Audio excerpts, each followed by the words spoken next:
માળિયાહાટીનાની કન્યા શાળામાં સેવા સેતુ કાર્યક્રમ યોજાયો હતો। આરોગ્યલક્ષી સેવાઓનો બહોળી સંખ્યામાં લોકોએ લાભ લીધો હતો। જૂનાગઢ જિલ્લાના માળિયાહાટીનામાં આવેલી કન્યા શાળામાં સેવા સેતુ કાર્યક્રમનું આયોજન કરવામાં આવ્યું હતું।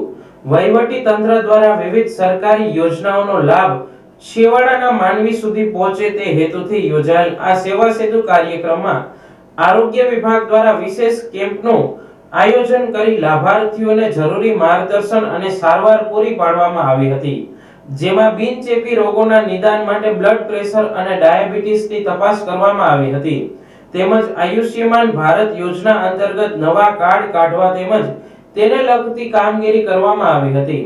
આ ઉપરાંત ગર્ભાશયના કેન્સર સામે રક્ષણ આપતી HPV વેક્સિન અંગે મહિલાઓને વિગતવાર જાણકારી આપી જાગૃત કરવામાં આવ્યા હતા। આ તકે માળિયાહાટીના મામલતદાર કે વાળા ઉપસ્થિત રહ્યા હતા। તેમણે ઉપસ્થિત ગ્રામજનોને સરકારી યોજનાઓનો મહત્તમ લાભ લેવા અનુરોધ કર્યો હતો। આ સેવા સેતુ કાર્યક્રમમાં તાલુકા health officer doctor Dabhi, Bhandori પ્રાથમિક આરોગ્ય કેન્દ્રના medical officer doctor Swapna Bharda, તાલુકા MTS નિકુંજ વ્યાસ તથા આરોગ્ય વિભાગના અન્ય કર્મચારીગણ હાજર રહ્યા હતા।